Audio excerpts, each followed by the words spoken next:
DuckTV Esports is proud to present a brand new podcast covering Call of Duty. And now, with episode 1 of the Round 11 podcast, I give you your host, Billy Spots. Hey everybody, welcome to Round 11. My name is Billy Spots, like Michael just said. We're about a week removed from the Call of Duty League launch weekend in Minnesota. I thought before we get into that, we'd just go around and introduce ourselves. As I've said for the third time now, my name is Billy Spots. I am a journalism major here at the University of Oregon. I'm a sophomore, and I'm just glad to be here. It's a cool experience. Yeah, I'm Ram Ray. My in-game name is Ram Loading. I'm a senior here at the University of Oregon studying advertising, and I play for our university's Call of Duty team as well. There you go. My name is Michael. I'm a junior right now who's a double major in journalism and business administration. My in-game name is Mookers, I guess. It's hard to spell. I'll put up a lower third. We'll spell it out for you. Oh, man. Do I even really have a consistent in-game name? I think I just go by B-Spots on everything because it's easy. B-Spots is good. We like B-Spots. Yeah, it's super easy. Yeah. So I thought just to get started, we'd go around, talk about how we got into COD Esports. I could start, or we could start with you or Michael. Or all right, I guess I'll go. I think I got into it in like 2012, probably around the same time everybody else did when Black Ops 2 was really big. I think I got into it in kind of a not typical way. Like, I was following some weird British YouTuber at one point, and then she had mentioned Optic Midnight, and then Optic Midnight led me to Nate Shot and Big Timer and so on and so forth. And so I am an Optic fan, and I apologize to everybody who knows what that means. You got pulled in through the content side. Yes, exactly. Okay, Yeah, cool. my bad. Yeah, I was introduced to COD Esports 2012 as well, like you just mentioned. Black Ops 2, still reminiscing of those days for many, many reasons. I think what reeled me in big time was through the Black Ops 2 in-game menu, they promoted the World Championships. And so all my friends and I would be we were in an Xbox party while we were watching the stream, and just from then on, I was in love with it, and I've been watching it ever since then, yeah.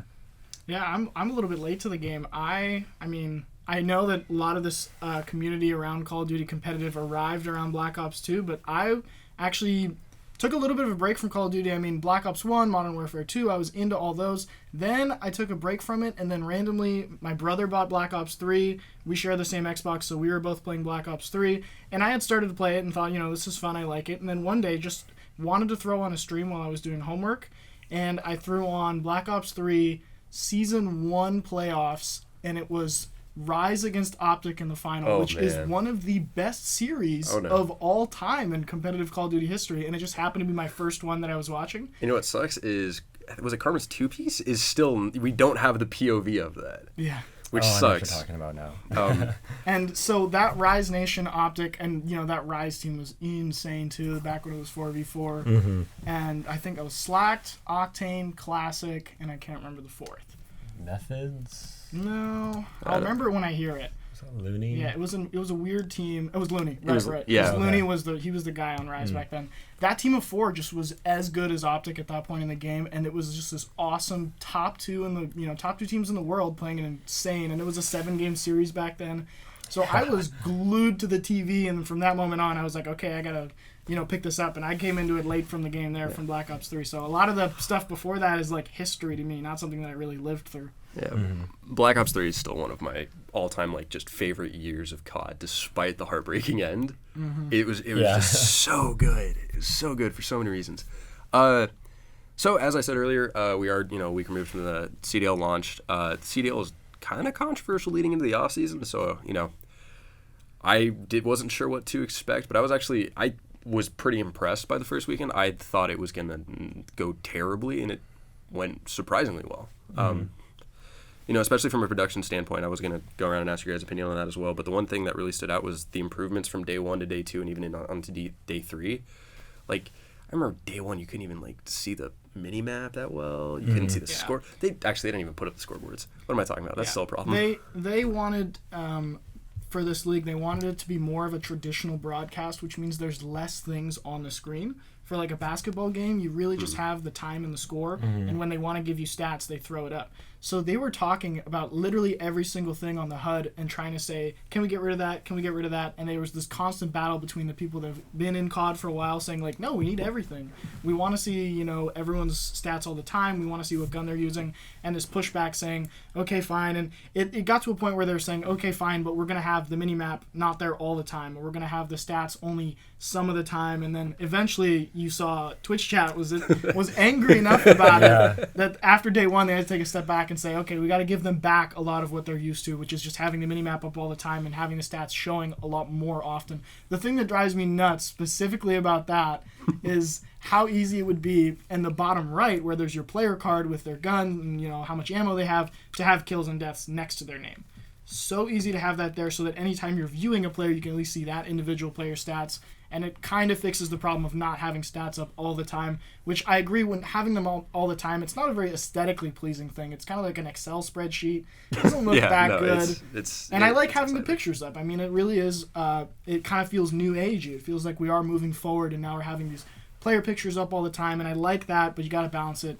Other than that, production really enjoyed it. Like, they really did a good job. Fans were there. The event was nice. What worries me is that we were so used to this consistency of the quality of events that MLG would put on, and now that it's not the same event organizer every time, every team has this issue of they're putting together this event by themselves, and the quality and the consistency of it isn't going to be there. So we might see some low-quality events where something goes really wrong and players are complaining all weekend and it's rough, and I feel like I'm worried about the consistency of things, but for just looking at this event, definitely a success. Definitely has me excited for where things are going. And obviously, you have to be excited about London in a week now. I mean, it was 2 weeks after. Yeah, yeah, definitely. Going off, the pictures are a really nice touch to the HUD. And like you, I was really excited just for CDL to come back. And it was, like you said, day by day, it was really nice to see the feedback they took in.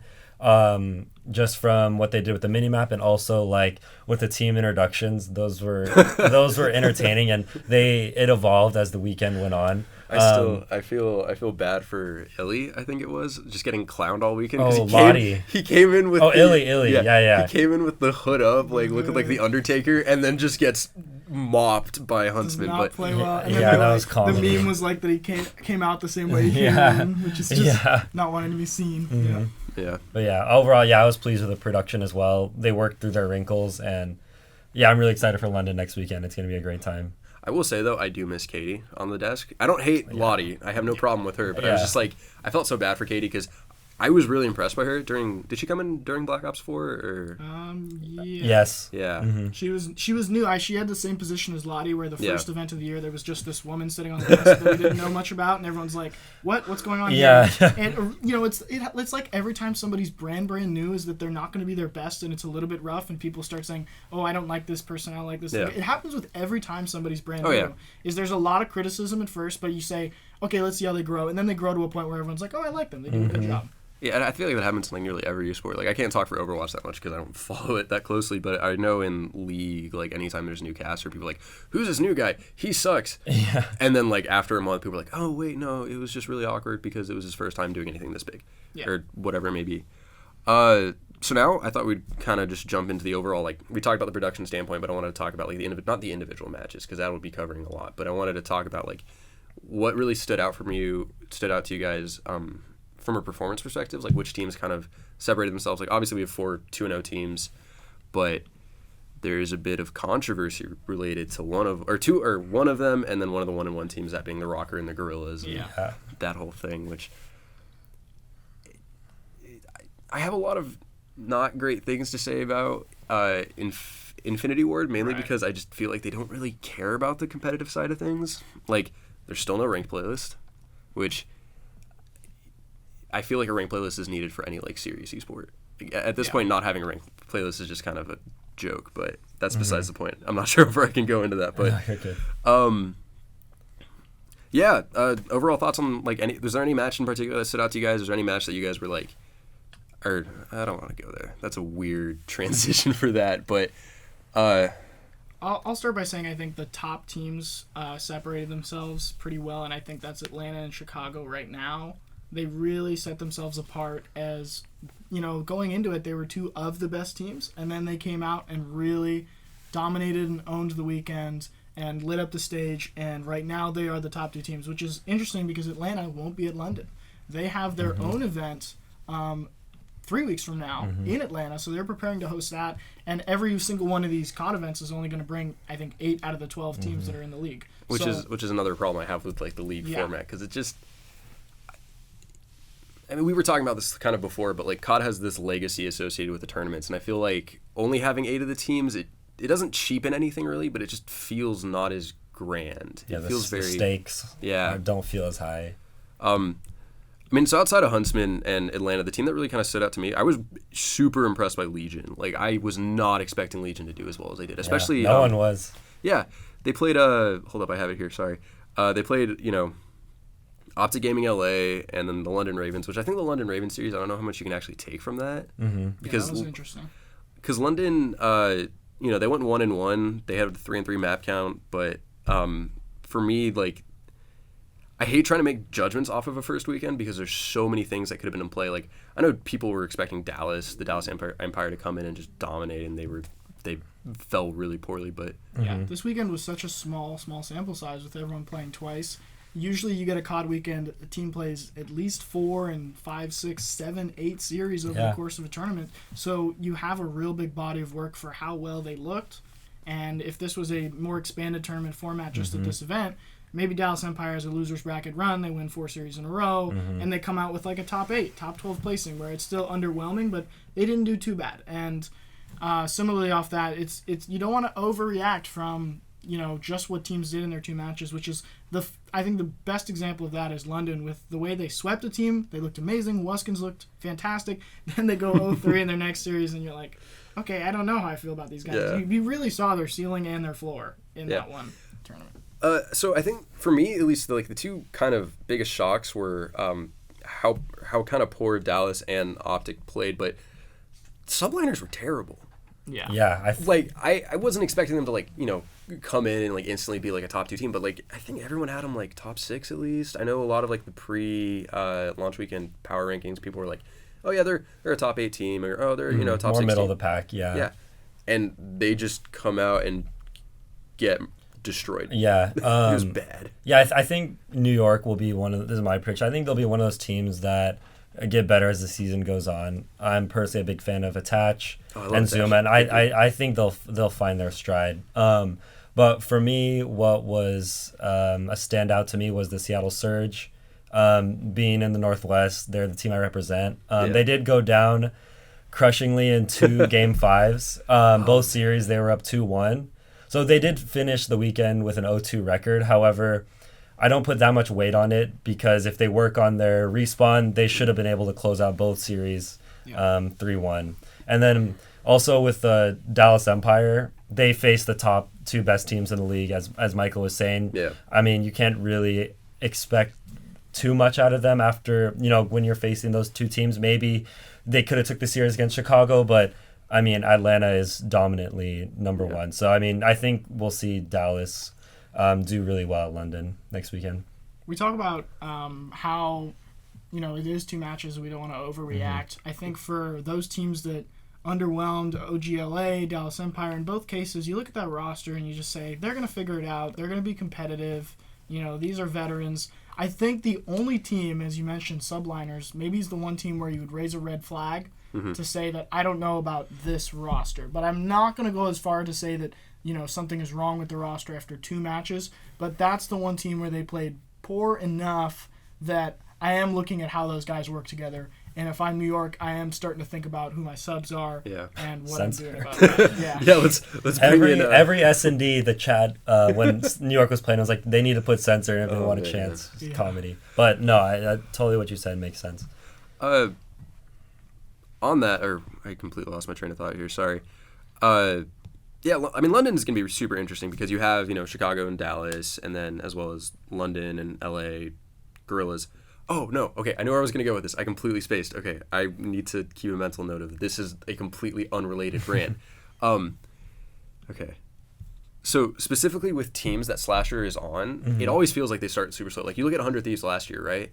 That roster was terrible up until, Oh, I mean, well, until they brought Priesta in. Mm-hmm. Yeah, they made the Priesta for Pharaoh switch. Mm-hmm. Yeah. What team is Priesta on right now? Is he Priesta's on Atlanta FaZe. Yes. Okay, yeah. Okay. He's frying. Like every single person on that team. Yeah, they're all doing amazing. Yeah. Yeah, but that's the Slasher going back to the Envy days. The same thing was they closed by the end of the year. Slasher is at like a Thanos level of powers. You know, he is always going to be a force. And when you look at the beginning of the year and you ask yourself, well, why isn't that consistent? And the only thing I can think of is people have said maybe he just isn't interested in the game as much earlier in the year because he feels like there's too many things wrong with it. Mm-hmm. You know, at the beginning of every game from that first weekend, we come away saying it looks good, but we have a laundry list of things that we don't like about the modes and about the meta and about everything. And I'll always hate domination as a competitive game. Yeah, and Slasher's, he's leading the charge for a lot of these things that he feels like need to be fixed about the game, and I'm sure that messes with someone's drive and motivation. If you're not, feeling like the game you're playing is at its best, it's hard for you to give everything you have to it. And by the end of the year, as we see these games make a lot of improvement in just how much competitive, I guess, enjoys playing the competitive version of the game with every change that comes in. By the end of the year, we're all happy with the game usually. Mm-hmm. We're all happy with what everything's come together, and then you get everyone putting their 110% in. So maybe that has something to do with it. Maybe it's just Slasher with teammates, always needs time to gel. There's a lot, but it is a really interesting, consistent trend, and it'll be interesting to watch whether OGLA bounces back quickly, whether they start winning matches at least at a 500 level where they're playing, they're getting wins here and there, or if it sinks to a really low mark, how low do they go early on? How bad are they, and how much pressure is on OGLA to flip things around fast as opposed to just give Slasher time? This is actually one of the things that I think the league poses an interesting question to, because with Slasher, or with like how his pedigree was for the longest time, or still is, you didn't have the first 3-4 tournaments of the year didn't really matter. Like obviously, like you want to win that money, you want to like please your fans, but there was a point where things started getting more serious, and that's usually about halfway through the game cycle towards COD champs. At least like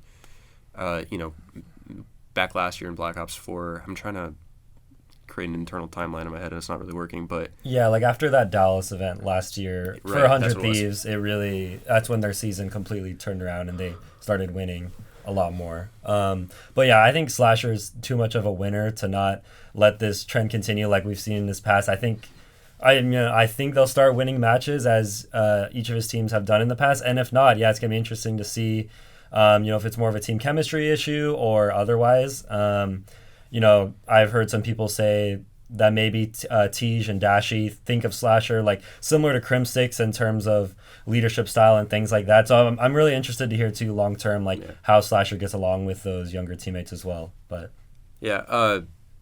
sorry, I'm still getting all the jitters out for this. But the one thing I was going to say was the league poses an interesting question to that Slasher, like the consistency he's had, where can he afford to lose that much early on, especially like when you have this point system put in where, if you're not placing, I think you have to like make top 6. Yeah, you have to make top 6 to get anything out of a tournament. Mm-hmm. I mean, he's not going to be at London next week, but he is going to be at Atlanta. Can you afford to lose those, right? That becomes a big question. I think I'm not going to say that like I think they're doomed, because that's not only completely reactionary, it's completely unfounded, but you got to keep an eye on how low it gets for working out the kinks and working out that chemistry. And I'm interested to see what roster movement looks like this year, because it's brand new, and a lot of times roster movement's driven by the players. They say, I want to play with this guy, I don't want to play with this guy anymore. Now there's more of a structure where a team has a coach, it has a general manager, there's a whole body above the players that might be making changes for them. It might be saying, well, we don't like how you're performing, you're going to go to the bench, we're going to move a sub in, and you roster, whoever the current roster is, you got to deal with that, And it's going to be interesting to see how much the players actually drive players coming off the bench, and how much it's just a coach, being a coach and saying, I'm going to make substitutions as a coach would. And that's a whole new dynamic. I think the one player, I mean, this isn't even like a new opinion or anything new, but I think JCap is probably the first guy on the chopping block if they don't manage to improve in Atlanta in a couple weeks. But again, he's definitely been the weakest performer for them so far. So, but I mean, they have Chino as a sub. A lot of people want to see him play, so if things keep going the way they do, we might see Chino in a match or two and see how that goes. But yeah, it's going to be really interesting to see how those roster changes work with the new structure. Especially because when you go into an event, you go into an event with that team. And Yep. now maybe you lose one series and you say, J-Cap, get out of here. Like, you dump him in the middle of a tournament. And you Yeah. call Chino up. Chino jumps into the lineup, and you see how this performs. And maybe they lose two maps, and then they're like, okay, J-Cap, come back for Dom. Chino, come out. Like, how, I feel like teams aren't going to do that because it is chaotic, and you want to keep the same flow and the same chemistry. But it is possible to really mix around with your lineup in the middle of these events. It is. There are some teams where I think, like, is it... No, okay, it's Ultra. Ultra has like a 10-man roster where I could see them constantly like moving people in. Like, I know a lot of people really like Kleenex. Kleenex, yeah. The Danish guy. I really want to see him come in at some point for. If Ultra. any of the teams experiment with their rosters, I want to see Toronto do it. I mean, just so we as the fans can see what that looks like. And Kleenex is one of those guys that I feel like when he comes in, he may not come back out. He may join the roster and just start playing at a level that they cannot remove him, and they, you know, all of a sudden becomes a force for their team because he broke out at the end of last year. And we always talk about every single year we have these players, and they're not usually brand new, but it might be their second or third year, and then that's the year that the game just works for them, and they have a breakout year. And maybe it's Kleenex this year. Somebody's going to have it be a year where they come out of nowhere and are a top 10 player in the league, even though we weren't expecting it. And Kleenex is a really good candidate for that. Yeah, I think specifically with teams like Ultra, though, like you have that opportunity to play around with subs and see where you can go. And then you have Chicago subs where it's Embos, right? You have, I mean, subliners with Sensor, like we were joking about it earlier, but like I feel like guys like Sensor, Embos, and then I always forget Maniac is on the Mutineers, like the ex-Halo player. I know he's out on as a content creator. They're not expecting to bring him in as a sub, but I feel like it's just so weird when you have these guys who like aren't actually like current competitors who just ended up on a roster. Usually for like content reasons or whatever, but it's still one of those things where you're like, you're doing yourself a disservice. I feel like you could have brought them in a different capacity rather than having them as a sub slot. Yeah, and you know, historically, I think if it goes off history, if history repeats itself, historically we haven't seen subs in COD like almost at all. The only examples I can think of, like last year was Dashi's Visa, so they had Zuma sub in for Optic for a little while, and then when Priesta was sick at Dallas, so Pharaoh subbed in on that championship Sunday. Right. But other than that, so I would love to see these teams experiment with their rosters and a sub here and there, but I assume we won't get to see it much. Yeah, I assume as well that teams are going to show up to an event with this being our five-man team, and they're not going to play with that at all. Another thing that initially came to mind when they announced the way the subs would work is obviously S&D specialists. Because that's something that I think teams should embrace really readily, is have a spot on your team for 2 or 3 guys that are only practicing S&D, and have it established before the tournament that, you know, in our S&Ds, this guy's coming in for this guy at all times. And I think that benefits your team a lot, because those are very different modes where some guy's really great at S&D and needs to work on his respawn, and the other way around. And if you can get a good pairing where you're switching back and forth between them, it just benefits your team. And to add on to his point, I also think that's a great idea, because if you're on Twitch, I mean, the only team streaming their scrims now are Chicago, really. Are they the only one? They're the only ones still streaming? Their scrims, yeah, as far as I know. But yeah, when they're scrimming, you know, obviously they're only doing their respawn, so they're playing through all the hard points and the DOMs, and they do their S&Ds off stream, and you know, they're not playing it with their hard points and DOMs. So to add to your point, I think a team could use the sub to their advantage. You know, you're getting a separate set of practice in. You could put your sub in for that, and it's kind of like you have that, you know, those 2 sets of chemistry in with that sub in. I think a team could use that to their advantage, especially if your sub is grinding S&D tourneys all the time, and they could really show out at a tournament or homestand. Yeah, I really like the idea of a sub system, but as you're saying, or I think you were both saying this, like, I'm not really sure if there's going to be a lot of teams that end up utilizing it. I do think they should look into it, but I feel like that's not something that'll come into play until like, maybe not until like midway through the year, or even into like next year. I almost think somebody like Toronto has to demonstrate how useful it is before other teams catch on. And it's you see this in professional sports leagues too, but it's always a copycat kind of league where somebody does something different from everyone else, and if it works, everybody else says, I need to do that. So somebody's going to have a player that comes in for all S&Ds, and they're going to start winning most of their S&Ds. And then every other team is going to be like, why aren't we doing that? And then every team's going to have 2 spots for S&D subs or something. Yeah, man, I have to pull up the map counts and stuff to look at this again. But the one thing I was kind of curious about your guys' thoughts on, in particular related to this, was the Rocker LA Gorillas controversy. I mentioned it very briefly, but that was kind of, to me, the thing that makes it so hard to really judge any of, like, not only any of the 1-1 teams, but a lot of the teams as a whole, but specifically those two because, one of them finished 2-0, one of them finished 1-1. It really looked like Gorillas was going to take that series. Mm-hmm. And I think if Gorillas takes that series, I think it may have been even like a 3-0. Yeah, it was looking like it could have been for sure. Yeah. But it's so hard to get a read on these teams because if, Gorillas goes 2-0, they have a completely different outlook on the season, right? They have a completely different outlook from a community standpoint. Yeah. Because they're one of the 2-0 teams. And everyone's like, oh, I wonder, maybe Gorillas isn't going to be kind of a joke like people were talking about them being. Yeah. I don't know if do you guys remember who was being kind of talked about as the worst team in the league going into the weekend? I think a popular pick was Paris. Yeah, Paris, yeah. Okay. And probably LA Gorillas. Like, I wasn't too high on them. Yeah. I mean, when your team leader is Aches. Oh, man. Dude, Aches, I don't, like, that. Aches is going to be like, this is a bad comparison. But Aches kind of reminds me of LeBron in the sense that it doesn't matter how he's done previously. There's always going to be a team or two that he comes in and shows up, breaks their heart, and then just disappears for the rest of the year, right? Yeah. And like, longtime Optic fan, like, that dude has ruined weekends for me forever. Like, COD champs in AW, right? He embraces being the villain, too. He's such a good villain, too. Fantastically. So good.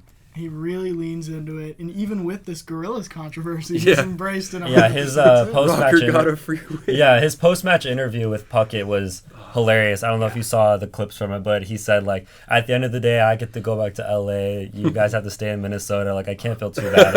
I just love, how he's continuing to embrace the role. And then they asked him, too, they're like, you're playing Minnesota. What's it like to play against, the crowd's rooting against you? And he's like, this crowd is weak. Yeah. I've had so much worse than this. He's just roasting. So good for the league, though. And, on more of a business standpoint, as controversial as that match was, Rocker finished 2-0. From a business standpoint, that's kind of it's fulfilling their goal of what a homestand should mean. And the crowd was getting hyped during the Rocker matches, which was awesome to see. And I can only imagine what it's going to look like in some of the bigger markets like LA or Chicago. There's a chance too that 10 points matters for either of those teams when they get to the final standings, but it's more likely that it doesn't matter. Who won this and where those 10 points went. And talking about those homestands, it is such a refreshing thing that the fans are still going to congregate behind a few teams that are the best and the most popular, but every single location, every single homestand is going to draw a crowd that roots for that home team just because, if you're in Minnesota, if you're any part of the North, you're like, cool, that's my team. If you're in Canada, you're like, awesome, Toronto's my team, unless you were, like the polar opposite of Toronto sports fan because you root for, like, the Vancouver teams or something like that. And you hate Toronto with all your guts. That's what I'm actually in a tough spot because I'm from the Bay Area, so I'm so used to being very against the Seattle teams and the LA teams. I'm such a Bay Area sports fan. And now you only have two of the LA teams. But now I have to choose. I think I'm going to put myself behind Seattle Surge, which is just weird for me to root for Team Seattle. But that's where I'm going to be. I like Karma a lot, and it's easy to root for him whenever he does well. Karma's so weird because back in Black Ops 2, he was one of the villains as well, at least for a bit. But he wasn't a villain in the same way Aches was. He wasn't Aches where he's like, I'm going to trash talk you, I hate you, I'm going to kick your ass. Karma was, I'm going to kick your ass, I don't give a shit who you are. Sorry, is this language okay? I think we're fine. Okay. I wasn't sure, and I was expecting like a, shut up. But no, like Karma's just such a fun guy to root for. He's, and his last few years on Optic weren't as good, and I'm hoping that doesn't impact how people view him. Like, he's still the only guy with 3 rings. He is still one of the, like, when the guy is determined, and the guy is, like, actually, like, all right, I'm going to kick ass now, he is still one of the most impressive players I've ever watched. Yeah. Like, there are so many moments, like, admittedly, I didn't play this game, but I watched it a lot. Infinite Warfare, I think it was against... Oh, I wish I could remember. Is it the 1v1 you're talking about? Yeah. That was Panda Gaming. Yes, Panda. Oh, man.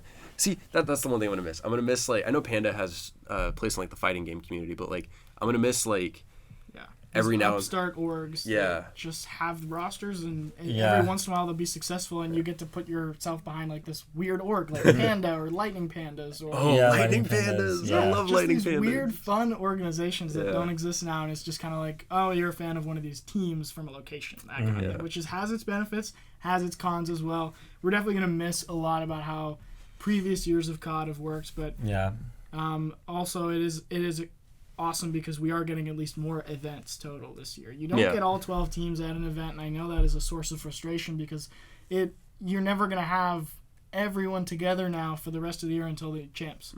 You're not going to have everyone together, and every time it's going to be these 8 teams, somebody's the best out of these 8, but we're going to talk about the 4 teams that weren't there. It's weird, but you are getting an event at every single location. I think that is awesome that you've basically doubled the amount of events that we will have this year, and that makes me so excited.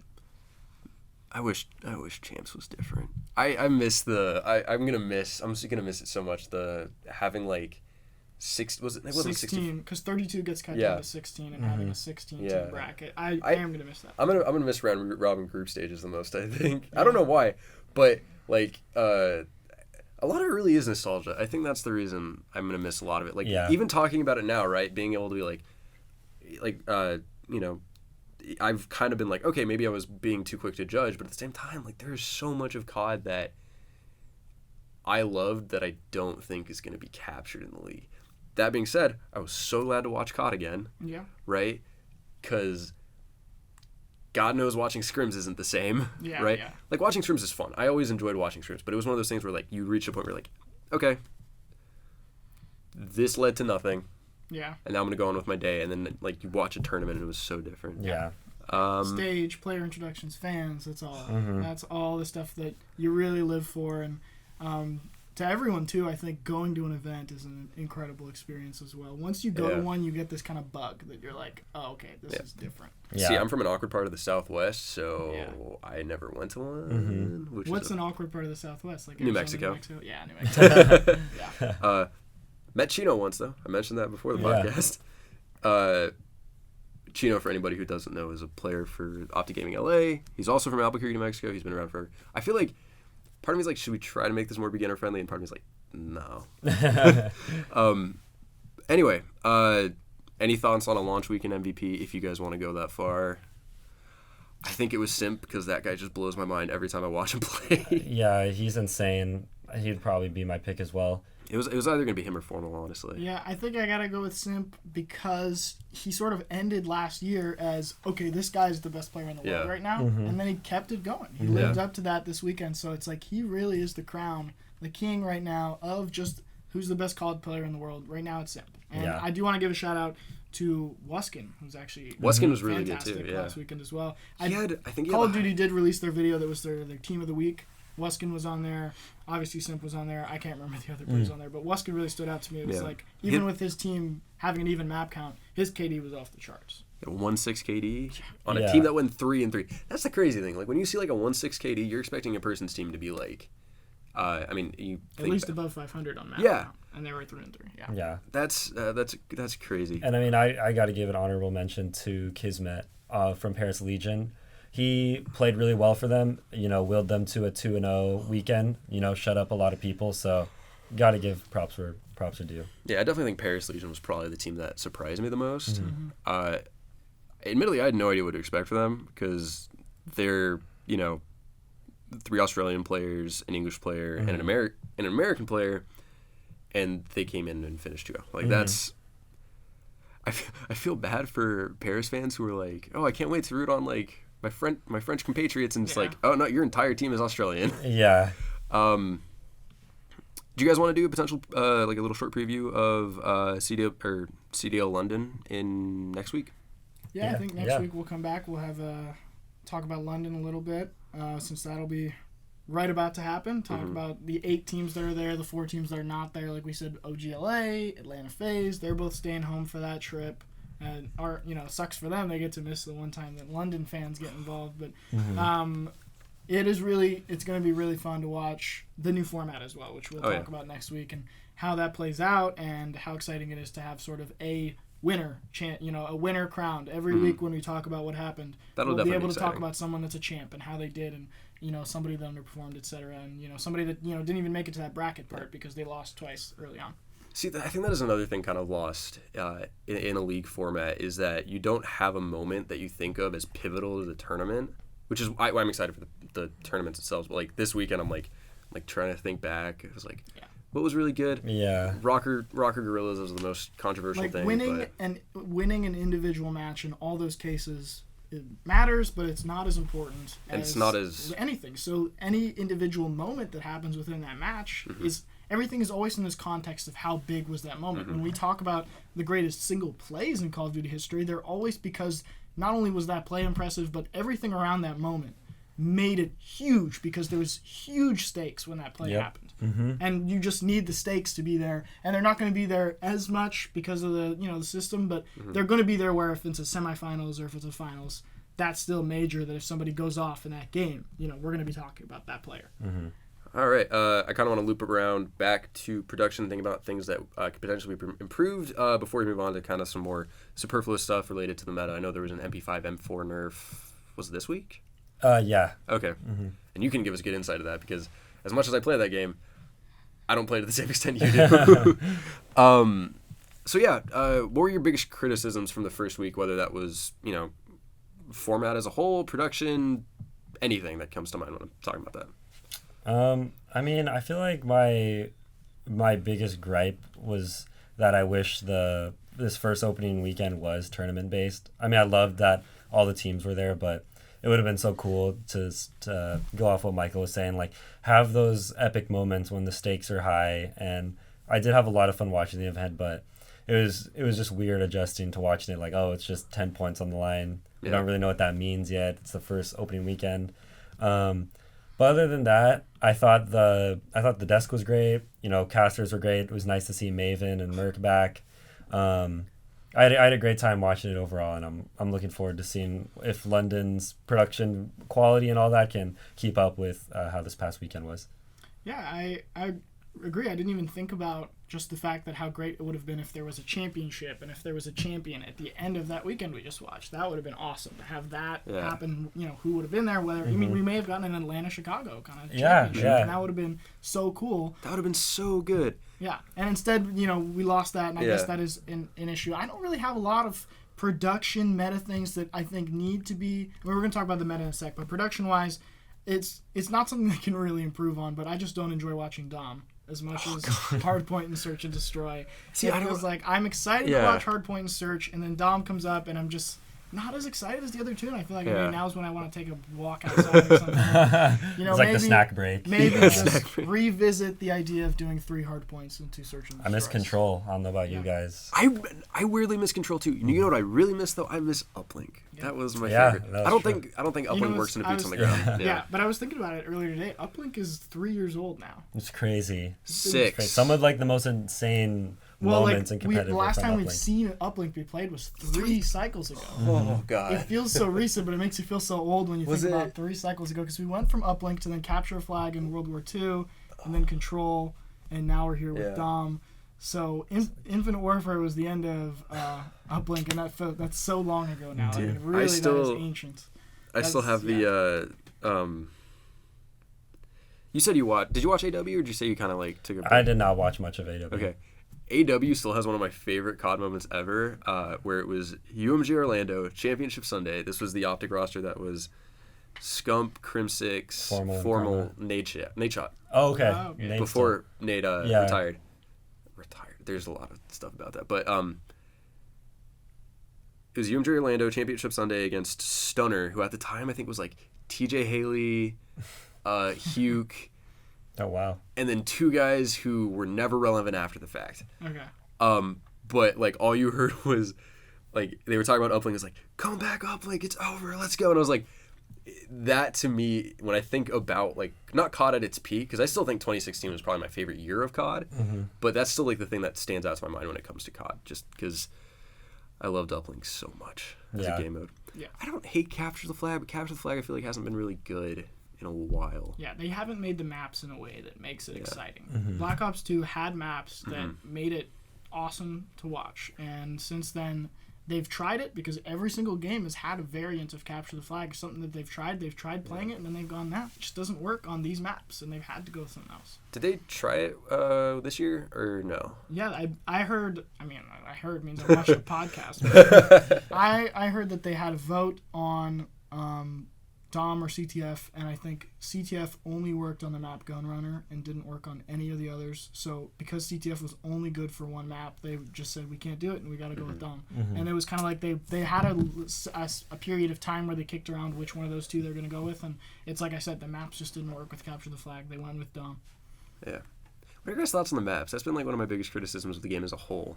There's 2 maps that I like. That's Gunrunner and Hackney Yard, and I'm not a fan of the rest. Yeah, I'm kind of with you there. I think they're growing on me. I think Gunrunner is number 1, as it is for a lot of people. Hackney 2, a lot of people have gripes about Ramaza. Yeah, go ahead. Oh, sorry. I actually really like Petrograd, come to think of it. Yeah. I like Petrograd a lot. Like, people really hated it for some reason, and then, like, I didn't like it at first when I first started playing the game, but, like, now that I'm thinking, I'm like, I really enjoy Petrograd. Petrograd, Gunrunner, and Hackney Yard are 3 really good maps, I think. Yeah, I don't mind Petrograd. But I did not see a lot of teams play it at all. I think the pros aren't as fond of it. It's like one hardpoint, right? Yeah, they also have it for Dom and S&D, actually, unless they pulled it. But I remember the pros hated playing it on S&D because you're virtually only playing one bomb site, which is, I think it's A, it's on the left side. But yeah, I mean, just to get back to your point, this game definitely doesn't have the best maps, but, at least we have a couple that people love, but definitely could be better. I would love to see them. To see them add another map like Gunrunner that, in terms of being viable for competitive, being viable for all 3 game modes. Yeah. We've had like it's been repeated a lot that we get to a game and there's a few maps that we like and a lot of maps that we don't, and it just kind of is like, okay, these ones are right, and then you go through a whole cycle of watching, and most of the time they grow on you, and by the end you're like, okay, I liked all these maps. I didn't hate any of them. But it is, it's been a while since we've really had maps that were like, I think Black Ops 3, honestly, is the last time that we've loved all the maps in a game in such a way. And Infinite Warfare. I get it mixed up with Infinity Ward. Well, it sucks that Infinity Ward made Infinite Warfare. Yeah, I know. Like, that's just... So, yeah, IW maps got trashed on at the beginning a little bit, and then they turned out fine. I think they were pretty solid. And, like, Throwback I really enjoyed from Infinite Warfare. That was the one with like the weird colors everywhere. There was like a giant bus in the middle. I really liked it. Throwback was great. Yeah. It took me a second to remember that. Yeah. Infinite Warfare is so weird because it was a surprisingly good like viewing experience. Yeah, it was a painful playing experience to a lot of people, but watching competitive, it worked. It worked really well. Good. Yeah. It's just so weird to think of it that way. Yeah. People didn't like the game itself so heavily. But then at the same time, once comp actually got, once the season went on, by the end of the year, people were like, that was a really fun comp game to watch. Like, that was really enjoyable. Champs was fantastic. It was everything. It was the same thing with Ghost during that cycle. Ghost was terrible. I hated that game. There is not an actually, okay, there's one thing I liked about the game, and that was when the MTAR was good. I love Ghost. I loved... Oh, I'm so sorry. No, you're fine. You're fine. I know a lot of people hate it. That game... it's a trend with an Infinity Ward. I'm not a big fan of their games. We have our wonderful producer back there telling us to wrap up shortly, which we will. We will. Giving us like 10 minutes. Producer not Josh. Super shortly. Okay.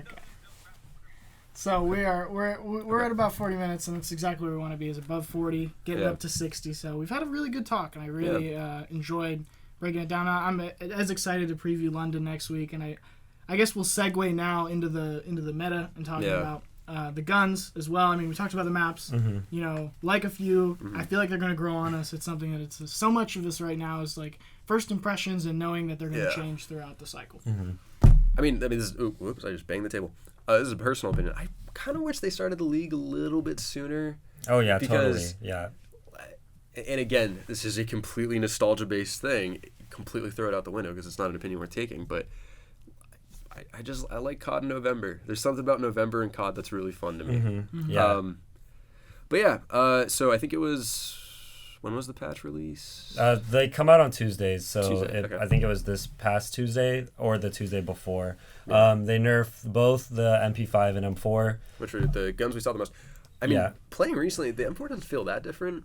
I think. What was the change? Yeah, so at the end of the day, they didn't do much, and they're still going to continue to be the only two guns in the meta for competitive.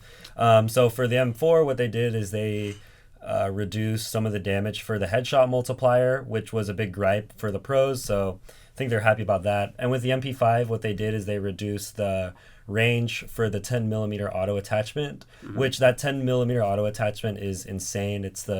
If you're gonna make a crazy loadout, you have to have that attachment on it. That's the one that has to stay. So pretty much what the effect is, you won't be able to kill people across the map as easily with the MP5. So both things the pros should be happy about, but there's a lot of controversy whether the M13 was about to enter the meta. That's what I was about to ask. Yeah, haven't seen it yet. I don't think so, but who knows? Maybe a team will pull it out in London and do well with it, similar to last year.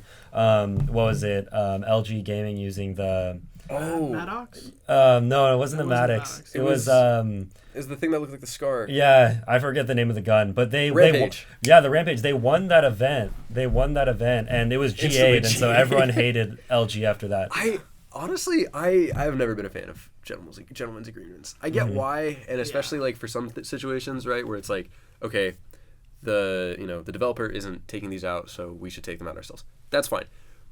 It gets really annoying when like really interesting guns that could at least like put like a new spin on it are just like the second they see any kind of problem, it's like, nope, get out. We need these two guns. It's like you look back to Black Ops 2, which a lot of people really love, like the M8, the AN.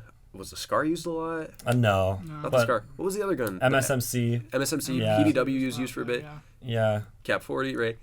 Like, I feel like the games are really exciting when there is at least a pretty diverse weapon pool. Yeah, even like three guns. Like if we just had one more in this meta, it would make it a lot more interesting. Just having two, it's just too bland. Sorry, finish what you're thinking. Meta always benefits from having 3 different guns, so you can have a long, medium, and short range. Yeah. Exactly. I think locking people into either being an AR or a sub, it just doesn't do well for the viewers. It's not as good for the comp experience. You want to have that middle ground between your AR and your sub.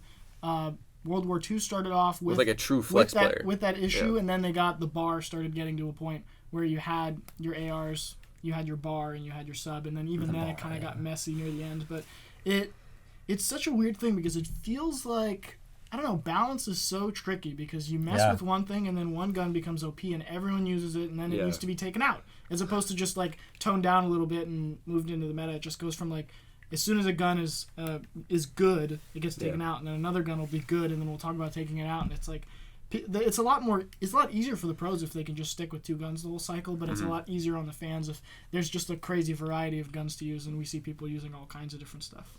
On that, there's actually a tweet from Crim6 that came out today where he was like, PSA to anyone doing any sort of characteristics of roles, this is a 4-sub 1 AR game, which I think, was it World War II or was it Black Ops 4 where it was like... Black Ops 4 was the opposite of that, where teams usually had one SOG and one SOG only playing SMG, and that changed later in the year, right? I think it depends on maps, really. It depends. Like what we did for UOCOD is we had two SOGs, which was me and Michael Billings. Shout out Michael Billings. But yeah, and I mean, just to touch on really quick, I thought Black Ops 4 did do a great job. Like to Treyarch's credit, like holding the 3-gun meta throughout the cycle. Like even with our team, we were using a variety of SOGs, Maddox, and ICRs, and it would depend on map. And it was really interesting in that development. I love the ICR. But yeah, Crim6 tweet. That's what it was. Rampart. It was not Rampart. Yes, okay. Exactly. Rampart. Yeah, okay. Oh, there you go. I knew it was RAMP, and I was like, that makes sense, and then forgot the Rampart. There we go. Rampart was crazy good, and then taken out immediately. So funny. I'm really intrigued by how the rest of the year is going to play out now. Like, I don't know, we could very well have London, like, Seattle goes on a tear and they look unstoppable, right? And then Chicago sucks, right? Like, that could very well happen. And there's so many things that make this league so exciting. And so I'm really excited for it to, like, actually start rolling. Because the launch weekend was cool. Didn't really feel like it amounted to much. Yeah. And you guys were talking about that earlier. It didn't feel definitive. In previous leagues, too, there's been 16 teams, I'd say. Yeah. More than 12. And there's been teams that are duds that are just bad the whole way through and kind of made fun of for being bad. And, they with this league, I think we're going to have teams that are bad all year and be at the bottom of the standings, but they're going to have moments. And I think we're going to have every single roster, since there's only 12 and it's a little bit tighter, we're going to have every single roster have their moments where they look good sometimes. You're still going to end up with parity, and you're still going to end up with teams at the top and teams at the bottom. But I think even those teams at the bottom, they're not going to be bad at every single event after event. They're going to have events where they play surprisingly well, and they're going to have those ups and downs throughout the year as well. Definitely. Yeah, I'm looking at how it's scheduled throughout the rest of the year, and there are things I like. I do like having this week break between the launch weekend in London. That way, people can get used to the new patches and everything. Yeah. So we're gonna have homestands every other weekend. That's what it looks like. Yeah. But then you also Chicago, Florida, and Seattle are back to back to back, and then there's like a 3-week break between the Seattle homestand and then Minnesota's second homestand. Because this was a homestand, but it wasn't a homestand for them. Yeah, not as many matches as you would have. Yeah, I think. And yeah, it's going to be weird to watch those breaks built into the season, but also those back to back. Like playing 3 weeks in a row is going to be really interesting to see if the same team dominates for 3 straight weeks. Because usually when teams change places and somebody gets good and somebody gets bad, it's when there's time in between. When you see events back to back to back, you see that team that just won the most recent event be really good a lot. Like there's not a lot of parity from week to week without time to work on your issues. And there's going to be teams getting better and getting worse because they're going to go watch film and get better. But I think in like those 3 weeks, you're going to see the same few teams be the dominant force in that period and stuff like that. And there needs to be time between homestands for teams to get good and bad. And yeah, Billy, to add on to your point about the excitement of the league, one of the things I am most excited for is that break into mainstream culture that we're seeing already. Like, this past weekend we had Gary Vee, who's the minority owner of Rocker on the desk. And was he minority owner? I thought he was. Yeah, he's he's not majority. But and then Sunday we were supposed to see the 2v2 of Michael B. Jordan and Karl Anthony Towns versus. And obviously that didn't happen. Vince Staples and someone else. Yeah, Vince Staples and the other person who I'm forgetting. But seeing stuff like that where we're seeing more celebrities and people of importance come on and promote these events and play at them. Michael B. Jordan is also a co-owner of New York Subliners, but seeing more stuff like that is really exciting. And I'm more comfortable showing my friend like, hey, look, Michael B. Jordan is playing Call of Duty. Like, this is why this is important. So I'm looking forward to seeing more of that. And then even on that, like I don't even remember who the tweet was from, but I saw a tweet this weekend where it's like, well, I've lived in Chicago my whole life, I guess I have a CDL team. And I'm like, I mean, obviously, like, that's the goal, right? And I've thought this about esports for a while. Like, I thought Overwatch could get away with it because Overwatch was still so new, and COD has been around for when did the first one come out? Like 2004. I mean, I couldn't tell you off the top of my head. I mean, you could say relatively that like Black Ops 2 AW is when that's when it like really started growing. Call of Duty Esports became a really but it has established fan bases. Like, I was so sad to not see E United like partner with somebody to get into the league. 100 Thieves too. I mean, those are the 100 Thieves. Like, Nate had a reason for it, and I don't think he's wrong for not getting into the league because they're asking $25 million for. I think $25 million for a franchise spot right now is ridiculous. Yeah, totally. Yeah, because isn't it more than League right now, or it's more than other? Because League, big esport. When League franchised at the end of 2017, going into 2018, at least for the LCS, the buy-in was $10 million. It was the same time the Overwatch League was. Overwatch was 15 to 20, I think. I thought Overwatch. No, Overwatch League was 20 million. Yeah. Yeah, it was 20, and then so when COD comes out and they say 25, you're like, huh? Yeah, like and it's crazy. I feel like with COD, like COD is so weird because it has a very like rabid fan base. It has a very dedicated fan base, especially with the competitive side of things. But it's also this massive game, and there's this huge disparity between the casual side and the competitive side.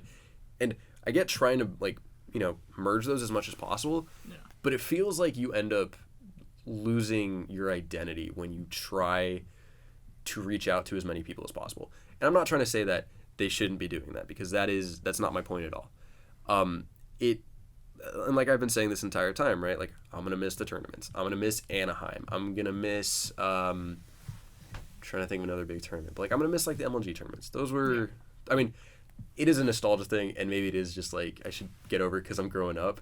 But like that was my adolescence, was staying up till 3 a.m. watching loser brackets, like Saturday nights into Sunday mornings. So yeah, there's so many things about what Call of Duty tournaments used to be that was special, because it was really something you don't get anywhere else, that 112 teams show up with a chance to win. And then technically, you know, all the open bracket teams, hasn't happened that a team goes from open to winning. I don't think, but technically they have a chance to win the whole thing. And that was this beautiful thing where, like, that means, you know, 400, 500 people show up to one place trying to get a win. And it's so much different than every other, you know, esport where a set of 16 teams shows up, and that was it. And now we're back into this league thing, and we do have challengers, and I appreciate the challengers has its place, and they still are doing stuff on event. You know, they're still doing things on site, and they're not forced to move to online yet, even though there's that looming threat of it happening at any time because it's so much cheaper. Wasn't the Minnesota Challengers event held in a parking garage? It was a weird controversy. Yeah, it was in a garage, but I don't think it was as bad as Twitter made it out to be. Yeah. So it wasn't ideal, but it wasn't a disaster. Like, it went off pretty smoothly once the event got going, and it's like, if you go and complain about that too much, then they're going to be like, fine, we're not doing it. Go online, and then people obviously don't want that. So in online tournaments, they're so much harder to watch too. So much harder to watch, so much harder to coordinate. I mean, so many like internet things come into effect. And it's dumb. You do not want to see a fraction of Call of Duty be forced to be relegated to online all the time. And so the people that go to these events, please do not complain about them. Just be like, thank you for putting this on, a freaking 100-team open bracket. I mean, come on. You gotta appreciate that. You gotta push Call of Duty to keep doing it. I think you should still like provide constructive feedback in some capacity, but definitely don't be like, oh, this sucks. God, CDL is terrible. Oh, this is awful. Like, no. Like, you need to be able to. Yeah. I also feel like appreciate what you the people that were the loudest complainers about that are the people that get knocked out in the first round and knocked out in the second round, and the real professionals that are, you know, going deep into the tournament. They didn't show up and complain about that. They're like, this is like, you know, what you'd expect, and they're just gonna go to work and try to win in whatever environment there is. Right. Everyone's playing on the same turf. So I think we're running about 50 minutes. So I'm trying to think of a good way to wrap this up. No, but I mean, thank you guys. It has been a while since I've been able to just sit and talk about Call of Duty esports with anybody. Be able to throw out these like terms and names and just people understand what you're talking about. Yeah, I remember. I mean, like outside of like Discord communities and stuff like that, I just remember I was watching. I think it was Champs 2017 at my work, and I had it pulled up on my phone. And I would go into the back room and check it every now and then. And somebody came and was like, "What are you watching?" And I was like, "Oh, I'm watching COD Champs." And they're like, "You're watching what?